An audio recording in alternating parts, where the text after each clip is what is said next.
저녁 6시, 지선은 부엌에서 마지막 음식을 정성스럽게 장식하고 있었다. 3시간 전부터 시작된 저녁 식사 준비는 거의 끝나가고 있었다. 등 뒤로 땀이 흘러내렸지만 그녀는 만족스러운 미소를 지었다.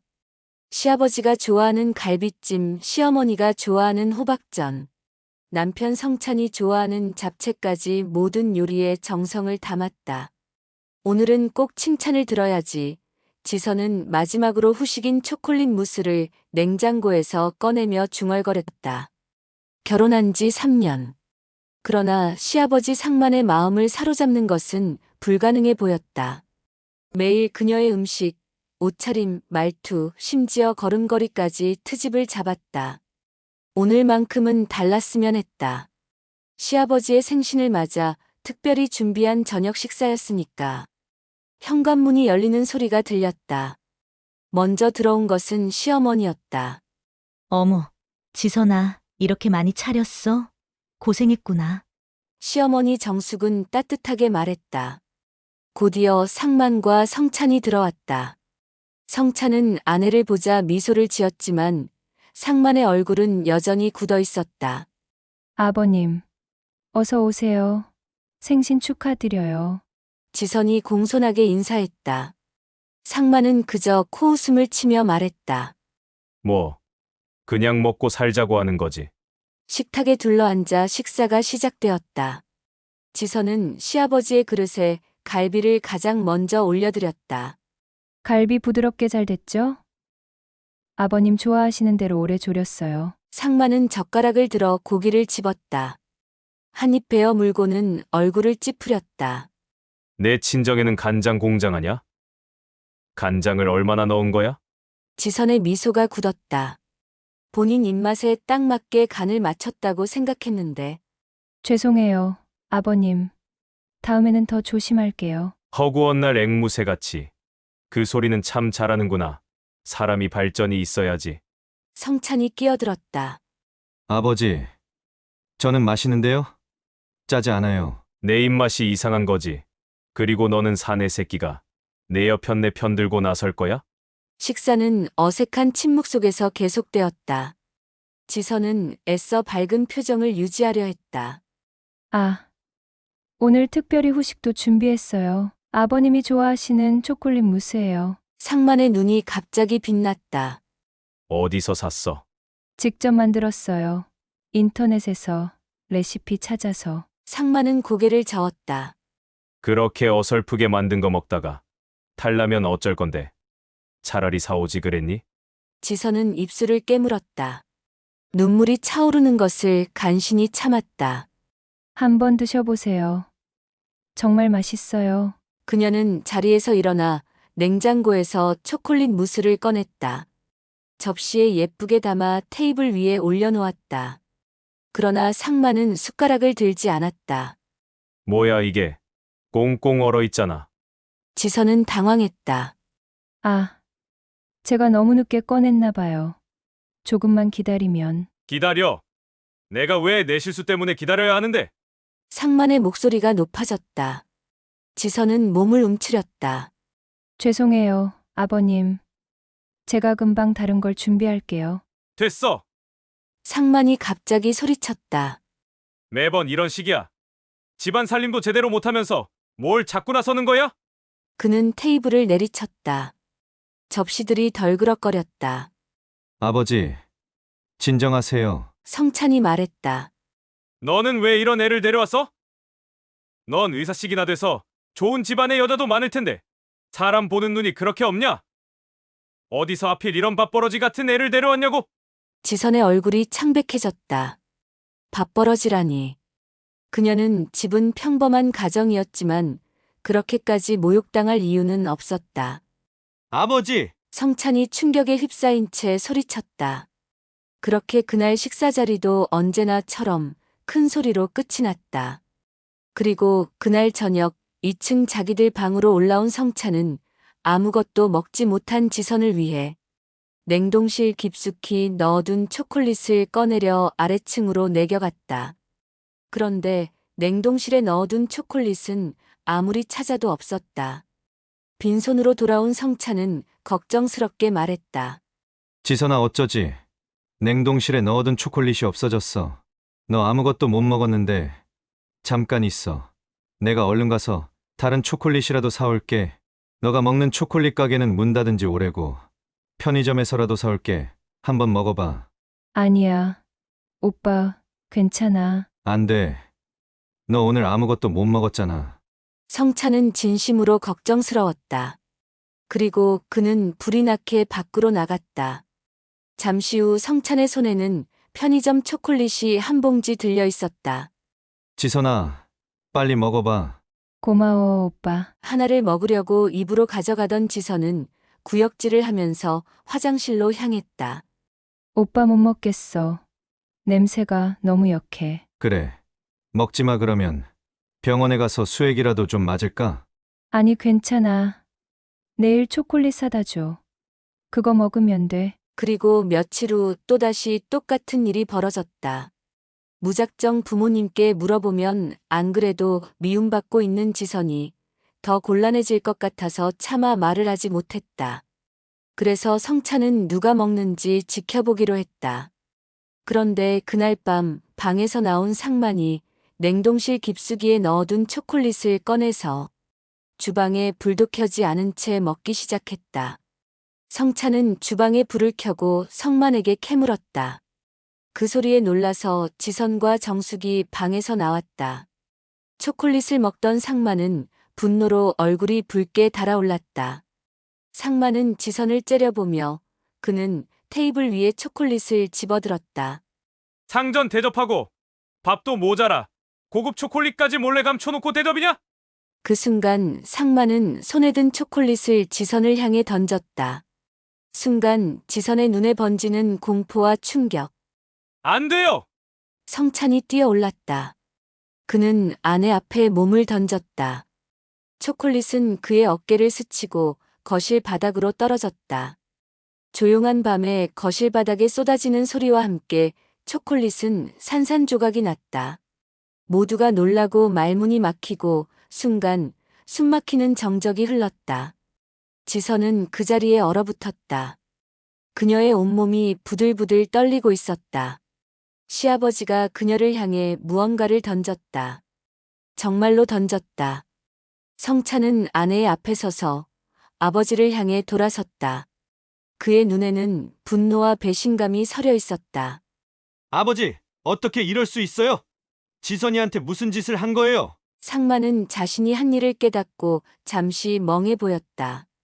하지만 곧 다시 강경한 표정을 지었다. 저런 여자 하나 잘못 들이면 집구석이 이렇게 되는 거야. 내 엄마랑 내가 얼마나 좋은 집 딸 소개시켜 주려고 했는데.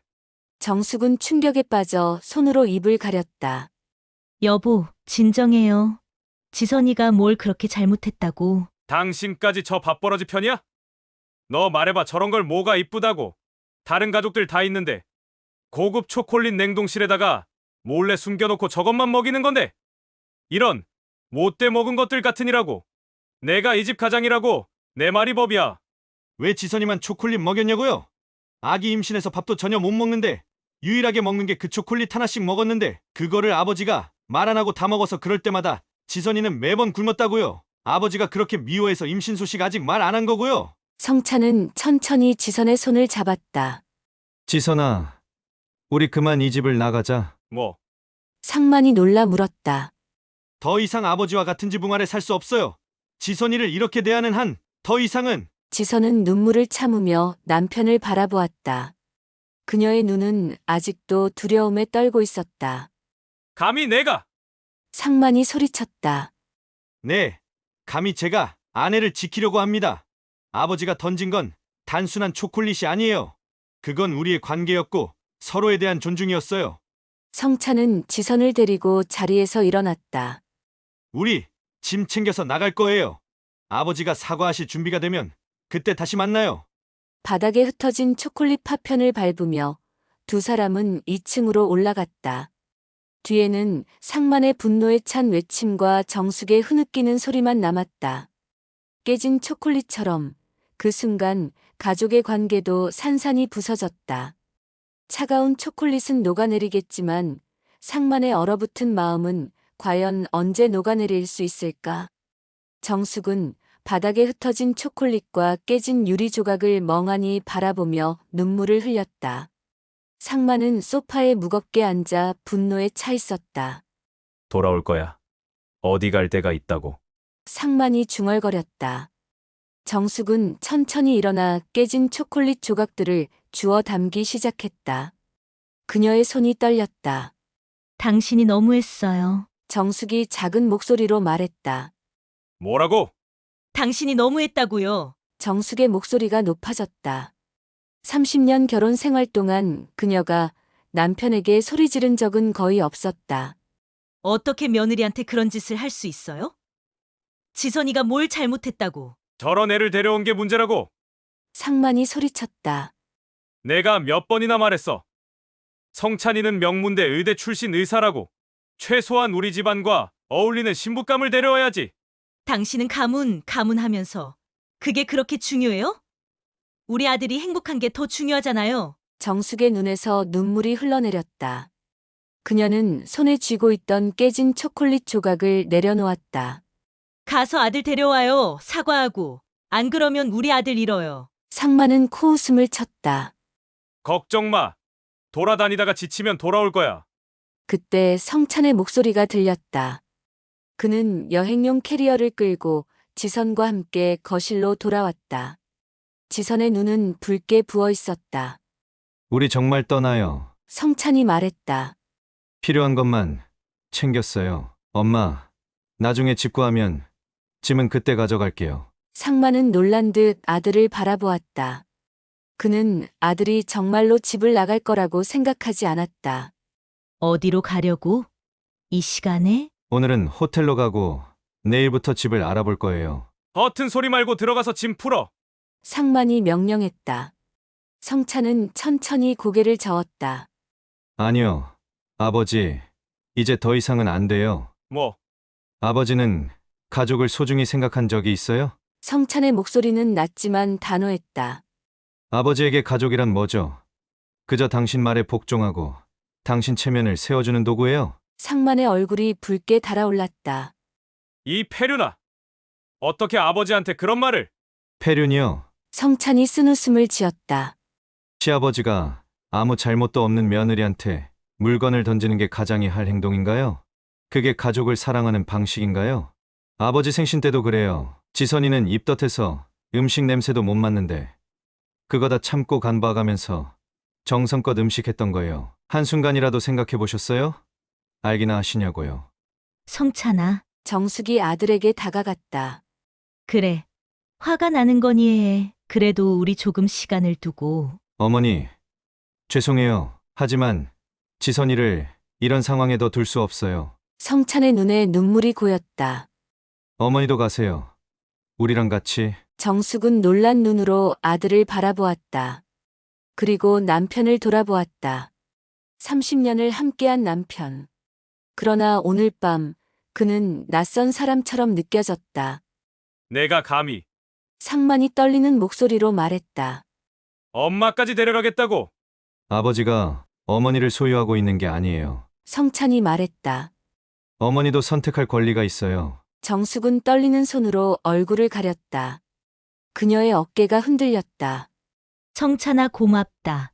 근데 엄마는 안 돼. 하지만 너희는 가거라 어서 지선이를 위해서라도. 그녀가 마침내 말했다. 어머니, 괜찮아. 내가 아버지를 설득할게. 너희는 가. 성찬은 어머니를 꼭 안아주었다. 곧 연락드릴게요. 정숙은 지선에게도 다가가 안아주었다. 미안하다. 우리 며느리 정말 미안해. 그리고 몸 조심해라. 지선은 눈물을 흘리며 고개를 저었다. 어머님, 괜찮아요. 제가 더 잘할게요. 아니야. 내 잘못이 아니야. 정숙은 지선의 손을 꼭 잡았다. 너는 충분히 잘하고 있어.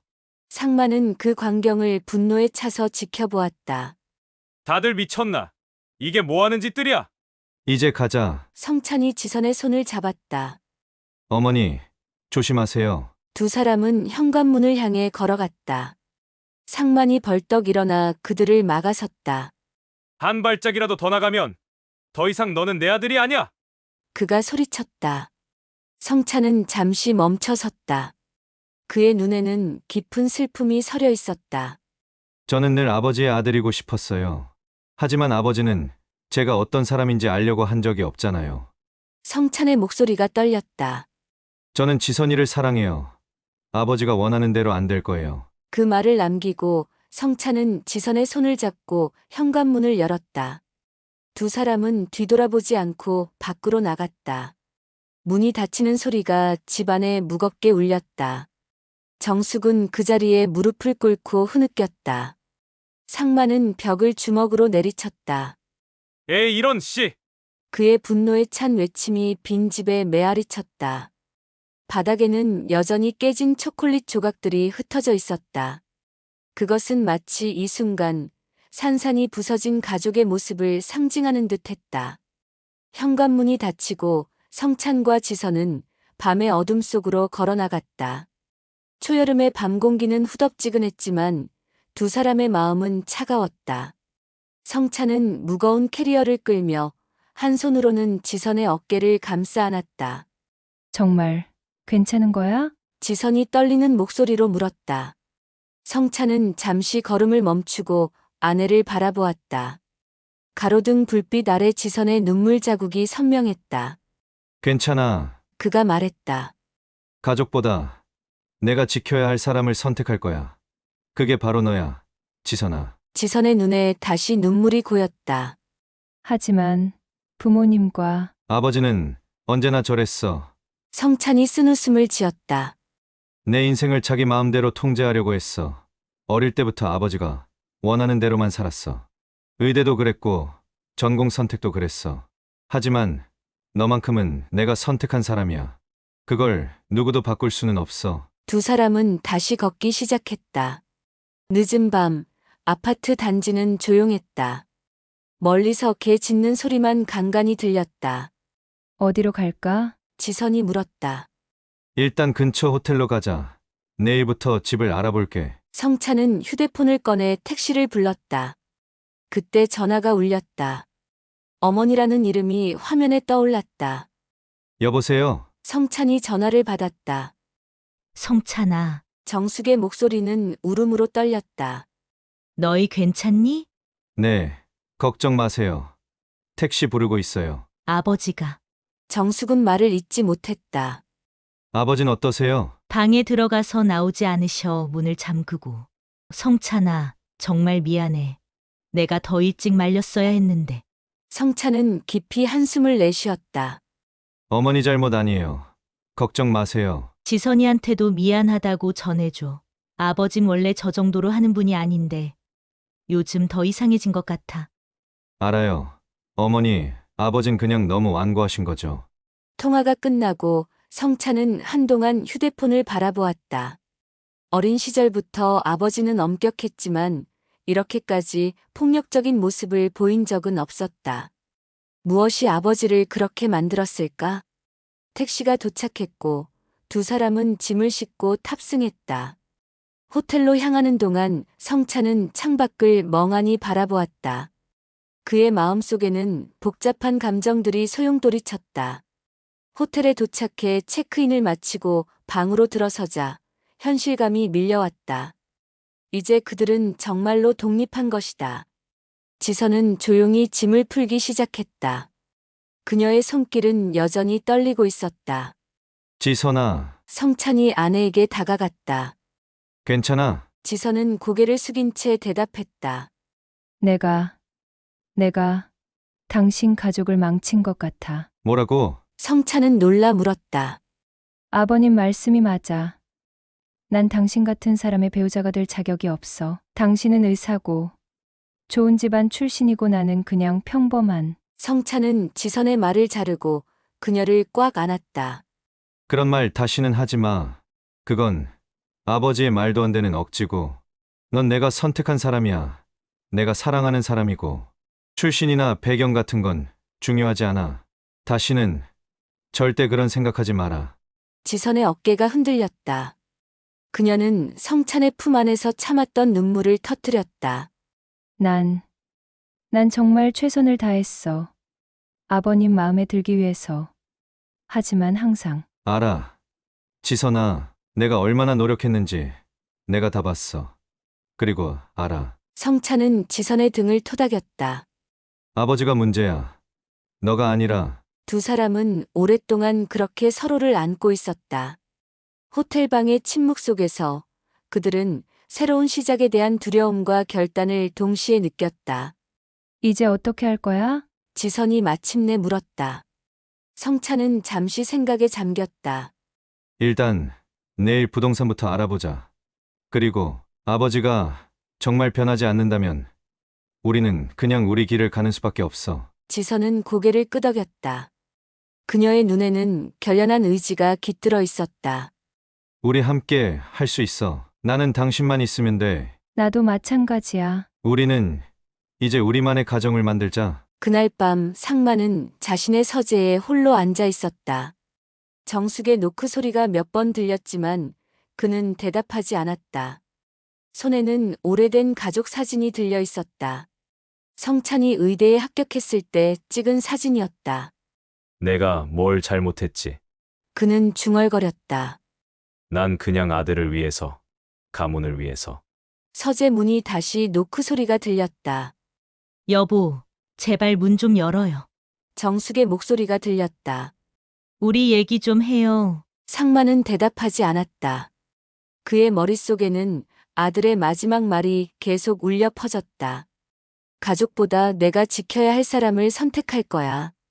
이제 제 가족은 지선이에요. 그 말은 마치 날카로운 칼처럼 상만의 가슴을 파고들었다. 자신이 평생 지켜온 가치관, 가문, 체면, 서열이 무너지는 것 같았다. 정숙은 결국 포기하고 발걸음 소리가 멀어졌다.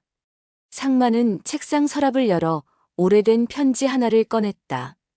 그의 아버지가 돌아가시기 전에 쓴 마지막 편지였다. 상만아, 내가 선택한 길을 후회하지 않기를 바란다. 편지 내용이 눈앞에 흐릿하게 보였다. 상만의 아버지도 엄격한 사람이었다. 그는 상만에게 항상 가문의 이름을 빛내라고 강조했다. 그리고 상만은 그 길을 충실히 따랐다. 하지만 지금 그 모든 것이 무슨 의미가 있을까? 아들을 잃어버린 이 순간에 상만은 갑자기 가슴이 조여오는 듯한 통증을 느꼈다. 그는 숨을 헐떡이며 의자에서 일어났다. 창가로 걸어가 밖을 내다보았다. 어두운 밤하늘에 별들이 빛나고 있었다. 내가 틀렸던 건가? 그의 입에서 작은 속삭임이 새어나왔다. 상만은 평생 자신이 옳다고 믿었다. 그가 내린 모든 결정, 그가 세운 모든 규칙은 가족을 위한 것이었다. 적어도 그는 그렇게 생각했다. 하지만 오늘 밤 그는 처음으로 의심했다. 자신이 정말 가족을 위해 행동했는지 아니면 그저 자신의 자존심과 체면을 위해 행동했는지. 한편 정숙은 거실 소파에 앉아 전화를 들고 있었다. 그녀는 성찬에게 또 한 번 전화를 걸었다. 어머니, 성찬의 목소리가 들렸다. 성찬아, 내일 엄마 좀 만나자 둘이서. 네. 아버지는요? 아버지 몰래. 내가 나갈게 점심때. 너희 병원 근처로 갈게. 잠시 침묵이 흘렀다. 알겠어요.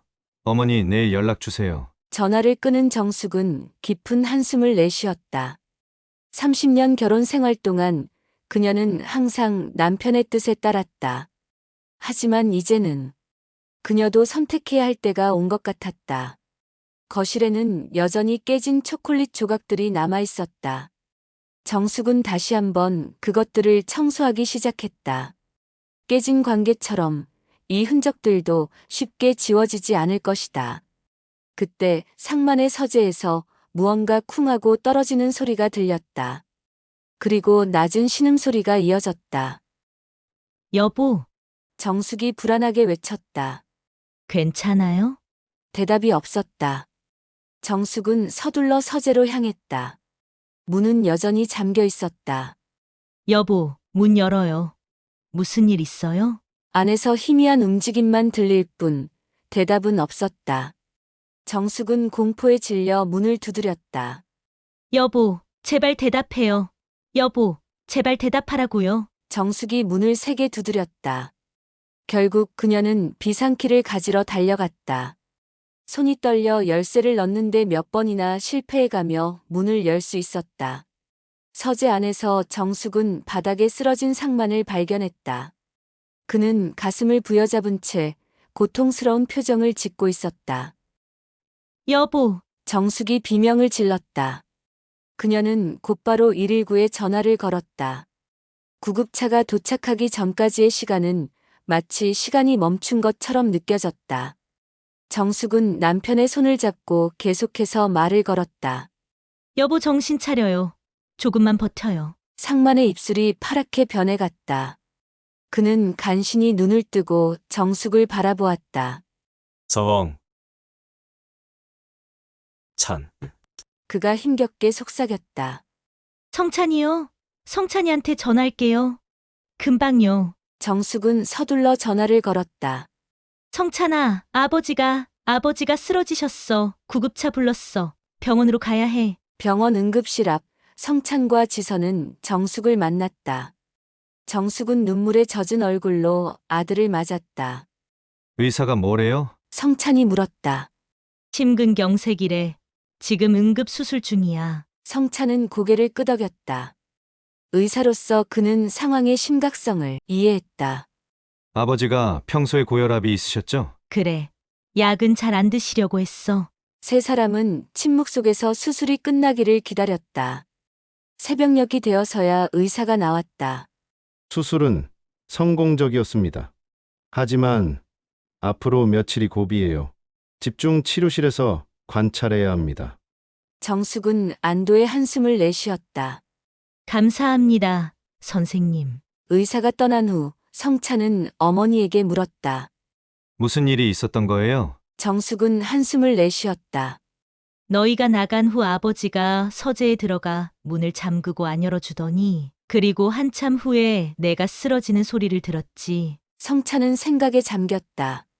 아버지의 건강 상태는 그가 알고 있던 것보다 더 안 좋았을 수 있다. 게다가 오늘 밤의 감정적인 스트레스가 촉발제가 되었을 것이다. 어머니, 지선이 조심스럽게 입을 열었다. 저 때문에 이런 일이. 정숙은 재빨리 손을 저었다. 아니야. 지선아, 이건 누구의 잘못도 아니야. 아버지가 평소에 건강 관리를 소홀히 한 결과일 뿐이야. 성찬은 지선의 어깨를 감싸 안았다. 우리 모두 지쳤어. 엄마 지선이도 홀몸도 아닌데. 잠시 카페에서 좀 쉬다가 다시 와요. 병원 카페에 앉은 세 사람은 각자 생각에 잠겼다. 지선은 찻잔을 만지작거리며 무언가 말하려다 망설이는 듯 했다. 무슨 말하고 싶은 거 있어? 성찬이 물었다. 지선은 깊게 숨을 들이마셨다. 사실 제가 드릴 말씀이 있어요. 정숙과 성찬은 의아한 표정으로 그녀를 바라보았다. 아버님이 날 싫어하는 이유 알 것 같아. 무슨 말이야? 성찬이 물었다. 지선은 떨리는 손으로 머리카락을 쓸어 넘겼다. 제 아버지, 우리 아버지는 25년 전에 아버님과 사업을 동업하셨었대요. 정숙의 눈이 커졌다. 뭐라고? 결혼하고 직후에 저희 아버지에게 들었어요. 처음에는 믿기 어려웠지만 지선의 목소리가 떨렸다. 저희 아버지와 아버님이 함께 부동산 개발 사업을 했대요.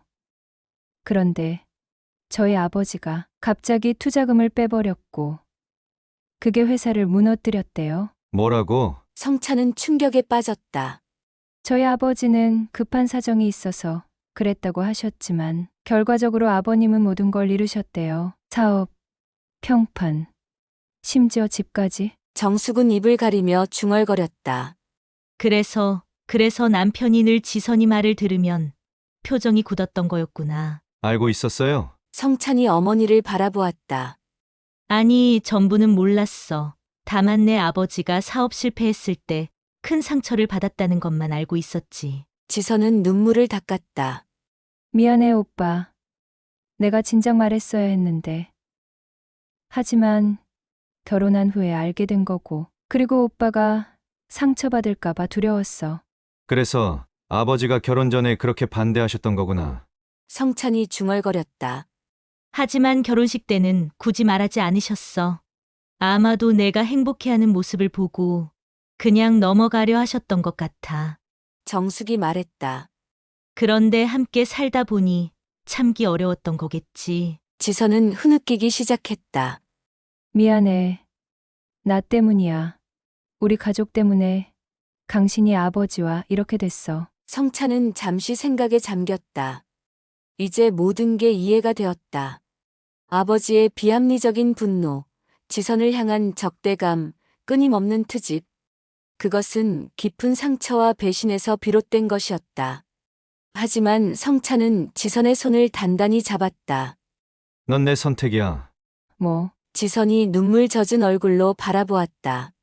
내 가족이 한 일은 내 잘못이 아니야. 과거는 과거일 뿐이야. 성찬의 목소리는 흔들림 없이 단호했다. 나는 너를 선택했어.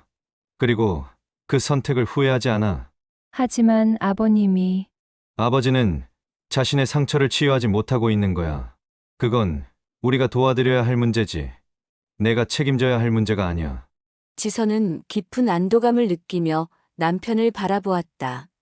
그녀가 얼마나 이 비밀 때문에 괴로워했는지 성찬은 이제야 알 수 있었다. 정숙은 두 사람을 바라보며 미소 지었다. 너희 둘은 정말 서로를 사랑하는구나. 네. 어머니. 성찬이 대답했다. 그리고 이제 아버지도 그걸 이해하셔야 해요. 과거에 얽매여 현재의 행복을 놓치는 건 그때 정숙의 전화가 울렸다. 병원에서였다. 네, 정말요? 알겠습니다. 지금 가겠습니다. 정숙이 전화를 끊었다. 아버지가 의식을 되찾으셨대. 우리를 찾으신단다. 세 사람은 서둘러 중환자실로 향했다. 상만은 산소 마스크를 쓴 채 침대에 누워 있었다. 그의 얼굴은 창백했지만 눈은 또렷했다. 여보, 정숙이 그의 손을 잡았다. 상만은 천천히 고개를 돌려 성찬과 지선을 바라보았다. 그의 눈에는 복잡한 감정이 서려 있었다. 아버지, 성찬이 다가갔다. 괜찮으세요? 상만은 힘겹게 눈을 깜빡였다. 그리고 산소 마스크를 잠시 내리려 했다. 하지 마세요. 아버지, 그냥 쉬세요. 하지만 상만은 고집스럽게 마스크를 내렸다. 아버지, 저희 다 알고 있어요. 세 사람은 그를 바라보았다. 성찬은 고개를 끄덕였다. 네. 아버지 모든 걸 알고 있습니다. 상만의 눈에 눈물이 고였다. 평생 강인하기만 했던 그 사람의 눈에 진짜 눈물이 고인 것을 성찬은 처음 보았다. 미안하다. 상만이 속삭였다. 내가 과거에 사로잡혀 너무 멀리 갔구나. 지선은 조심스럽게 한 걸음 앞으로 나섰다. 아버님. 저도 죄송해요. 저희 아버지가 아버님께 큰 상처를 드린 걸. 상만은 천천히 고개를 저었다. 네. 잘못이 아니야. 난 그걸 알면서도 널 미워했어. 그의 말에 지선의 눈에서 눈물이 흘러내렸다. 아버지, 성찬이 말했다. 우리는 이제 과거가 아닌 현재를 살아야 해요. 지선이는 제가 선택한 사람이에요. 평생 함께하고 싶은 사람이고요. 상만은 잠시 침묵했다. 그의 가슴이 오르내리는 소리만 방 안에 울렸다. 알았다. 마침내 그가 말했다.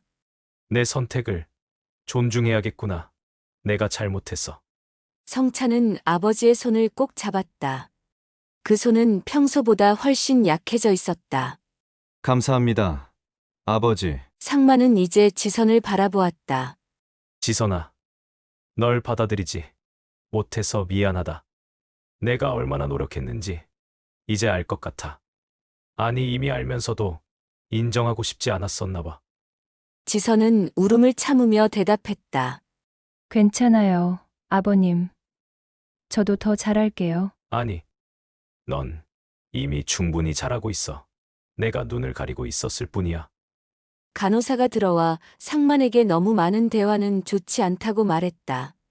상만은 마지막으로 세 사람을 바라보며 작게 미소 지었다. 집에 돌아오렴. 상만이 말했다. 성찬과 지선은 서로를 바라보았다. 그리고 동시에 고개를 끄덕였다. 네. 아버지, 상만의 눈에서 안도의 눈물이 흘러내렸다. 간호사가 다시 산소 마스크를 그의 얼굴에 씌웠다. 세 사람은 병실을 나서며 깊은 안도감을 느꼈다. 오랜 갈등이 마침내 풀리기 시작한 것이다. 아직 많은 대화가 필요하겠지만, 하지만 첫걸음을 뗀 거야. 가장 어려운 첫걸음을. 지선은 남편과 시어머니의 손을 잡았다. 그렇게 세 사람은 새벽빛이 스며드는 병원 복도를 함께 걸었다. 상만이 태어난 지 일주일이 지났다. 의사는 충분한 휴식과 스트레스 관리를 권고했고 모두가 그 조언을 따르기로 했다. 성찬과 지선은 다시 부모님 집으로 돌아왔지만 아직 완전한 화해가 이루어진 것은 아니었다. 오랜 갈등은 하루아침에 사라지지 않는 법이다. 그날 오후 상만은 거실 소파에 앉아 TV를 보고 있었다. 그는 자주 생각에 잠겨 멍하니 허공을 바라보곤 했다. 성찬과 지선은 병원에 갔다. 성찬은 자신의 근무 일정을 확인하러, 지선은 산부인과 정기 검진을 하기 위해 함께 나간 것이다. 정숙은 부엌에서 저녁 식사를 준비하고 있었다. 상만은 천천히 일어나 거실을 걸어다녔다. 그의 시선은 문득 바닥의 한 지점에 고정되었다. 한 달 전 초콜릿이 떨어져 깨진 자리. 청소는 이미 깨끗하게 되었지만 상만의 눈에는 여전히 그날 밤의 장면이 선명했다. 그의 목소리는 속삭임보다 더 작았다. 하지만 부엌에서 나오던 정숙은 그 말을 들었다. 그녀는 조용히 남편 옆에 다가갔다. 여보, 정숙이 부드럽게 불렀다. 상만은 놀란 듯 고개를 들었다. 그의 눈은 붉게 충혈되어 있었다. 평생 강인함만을 보여왔던 남편의 이런 모습은 정숙에게도 낯설었다. 왜 이러고 계세요? 정숙이 물었다. 상만은 다시 마룻 바닥을 바라보았다. 그날 밤 내가 얼마나 어리석었는지 생각하고 있었어. 정숙은 남편 옆에 무릎을 꿇고 앉았다. 여보, 내 아버지도 그랬어. 상만이 갑자기 말했다. 항상 엄격하고 냉정하고 한 번은 내가 10분 늦게 들어왔다고 밥그릇을 던지셨지. 그때 난 맹세했어. 절대 그런 아버지가 되지 않겠다고. 정숙은 놀란 눈으로 남편을 바라보았다. 30년 결혼 생활 동안 그가 자신의 아버지에 대해 이렇게 말한 적은 없었다. 그런데 결국 나도 똑같이 된 거야. 상만의 목소리가 떨렸다. 딸도 아닌 며느리한테 어떻게 내가 그런 짓을. 여보, 정숙이 조심스럽게 남편의 손을 잡았다. 늦지 않았어요. 아직 되돌릴 수 있어요. 상만은 고개를 저었다. 너무 늦었어. 내가 한 짓을 어떻게 용서받을 수 있겠어? 성찬이와 지선이가 돌아왔잖아요. 그들은 당신을 용서할 준비가 되어 있어요. 상만은 한숨을 내쉬었다. 내가 병원에 누워 있어서 그런 거야. 동정심 때문에. 그렇게 생각하지 마세요. 정숙이 단호하게 말했다. 우리 아들은 당신을 진심으로 사랑해요. 지선이도 마찬가지고요. 상만은 멍하니 깨진 초콜릿 자리를 바라보았다. 그의 눈에는 후회와 슬픔이 가득했다. 정숙은 상만의 얼굴을 부드럽게 돌려 자신을 바라보게 했다. 자식한테 물건은 던지지 마세요. 가정을 깨뜨린 건 초콜릿이 아니었어요. 상만의 눈에 눈물이 고였다. 알아. 당신이 깨뜨린 건 신뢰였어요. 가족 간의 사랑과 존중이었고요. 정숙의 목소리는 단호했지만 눈에는 따뜻함이 깃들어 있었다. 하지만 그것도 다시 만들 수 있어요. 깨진 걸 붙이는 건 어렵지만 불가능한 건 아니에요. 어떻게? 상만이 절망적인 목소리로 물었다. 진심으로 사과하세요. 그리고 행동으로 보여주세요. 말이 아니라 나이 먹고 권위적이고 고집센 더구나 아버지가 그런 결심하는 건 어려운 일인 거 잘 알아요. 하지만 우리는 가족이니까 가능한 거예요. 당신이 자식들을 잃고 싶지 않다면요. 상만은 잠시 생각에 잠겼다. 지선이 그 아이에게 내가 얼마나 미안한지. 그럼 그렇게 말해주세요. 직접. 현관문이 열리는 소리가 들렸다. 성찬과 지선이 돌아온 것이다. 다녀왔습니다. 지선의 목소리가 들렸다. 상만과 정숙은 서둘러 일어섰다. 상만은 눈물을 닦았고 정숙은 옷매무새를 정리했다. 성찬과 지선이 거실로 들어왔다. 그들은 상만과 정숙이 바닥에 앉아있던 모습을 본 것 같았다. 무슨 일 있으세요? 성찬이 물었다. 상만은 잠시 망설였다. 그리고 깊은 숨을 들이마셨다. 지선아, 그가 마침내 입을 열었다. 잠깐 얘기 좀 할 수 있을까? 지선은 놀란 듯 했지만 곧 고개를 끄덕였다. 네, 아버님. 성찬이 물었다. 제가 같이 있을까요? 괜찮아. 성찬아, 상만이 대답했다. 지선이와 단둘이 얘기하고 싶어. 정숙은 의미심장한 눈빛으로 상만을 바라보았다. 그는 살짝 고개를 끄덕였다. 이것은 그가 스스로 해결해야 할 문제였다. 저희는 산책 좀 다녀올게요. 정숙이 말했다. 성찬아, 엄마랑 좀 걸을래? 성찬은 의아한 표정이었지만 어머니의 의도를 짐작한 듯 따라 나섰다. 알겠어요. 문이 닫히고 거실에는 상만과 지선만이 남았다. 어색한 침묵이 흘렀다. 앉을래? 상만이 소파를 가리켰다. 지선은 조용히 소파에 앉았다. 그녀의 얼굴에는 긴장감이 역력했다. 상만도 맞은편 소파에 앉았다. 그는 어떻게 시작해야 할지 몰라 잠시 손을 비비기만 했다. 지선아, 마침내 그가 입을 열었다. 내가 정말 미안하다.